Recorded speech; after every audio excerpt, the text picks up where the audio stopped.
Sabbath shalom. Good morning to all. ప్రియులారా, రాత్రికాల సమయంలో సబ్బాత్ దినమున ఆయన సన్నిధిలో ఆయన వాక్యం చేత మనము ఆత్మీయంగా బలపరచుకుంటాం కదా. ఈ దినం కూడా అనుదిన కృపలో వస్తున్న లేఖన భాగంలో మనం చూసుకొని ఆయన జీవం గల వాక్యం చేత ఆదరింపబడదాం. యెషయా గ్రంథము 9వ అధ్యాయము 6వ వచనములో నిత్యుడగు తండ్రి సమాధానకర్త అధిపతి అని అతనికి పేరు పెట్టబడును. అవును, మన రక్షకుడిని యేసు మెస్సియా గురించి ఈ వాగ్దానం చేయబడుతూ వచ్చింది.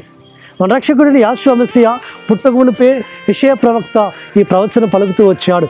కాబట్టి మనకు శిశువు అనుగ్రహింపబడెను, మనకు కుమారుడు అనుగ్రహింపబడెను. కాబట్టి మన కొరకు శిశువు పుట్టెను. కాబట్టి ఆ సర్వోన్నతుడు, ఆ సర్వాధికారి, ఆ నిత్యుడకు తండ్రి అయిన ఆయన మన కొరకు ఈ లోకములకు సశరీరుగా రక్తమాంసం ధరించుకొని ఆయన భూమి మీద 33.5 సంవత్సరాలు జీవించడానికి కొరకు ఆయన శిశువుగా అనుగ్రహింపబడుతూ వచ్చాడు. ఆయన నిత్యుడకు తండ్రి, ఆయన ఆది అంతములో ఉన్నవాడు. కాబట్టి ఆయన అబ్రహాం, ఇస్సాకు, యాకోబులతో ఉన్నవాడు. ఆయన నిత్యము ఉండేవాడు. ఆయన సమాధాన అధిపతి అని ఆయనకు పేరు. కాబట్టి సమాధానము కర్త ఆయన.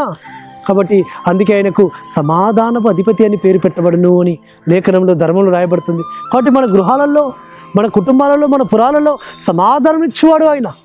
కాబట్టి ఆ యెహోవా మెస్సియా నామములో మనం ప్రార్థన చేస్తున్నప్పుడు ఆయన వాగ్దానం చేసిన వాగ్దానము, నీ సరిహద్దులలో సమాధానం కలగజేవాడను నేనే అని వాగ్దానం ఇచ్చాడు 147వ కీర్తనలో. కాబట్టి ఆ సమాధానం ఇస్తాడు ఆయన.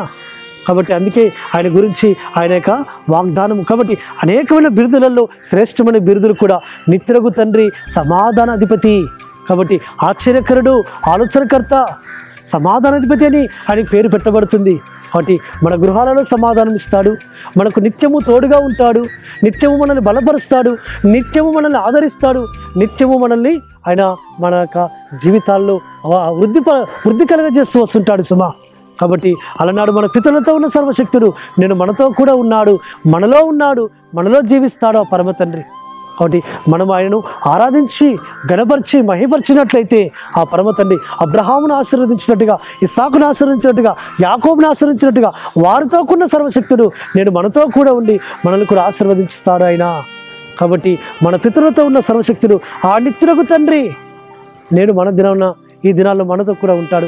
అటువిధంగా పరిశుద్ధాత్మ తండ్రి మనల్ని నిత్యము ఆదరించి ధైర్యపరిచి బలపరచును గాక. ప్రార్థన చేసుకుందాం. పరలోకందున మా తండ్రి సర్వోన్నతుడా, మీరు నిత్యుడకు తండ్రి, సమాధానకర్తకు అధిపతి అని మీ పేరు పెట్టబడుతుందని వాగ్దానం ఇచ్చినారు నాయన. ఆ వాగ్దానం మా జీవితంలో నెరవేర్చున్నందుకు స్తోత్రములు.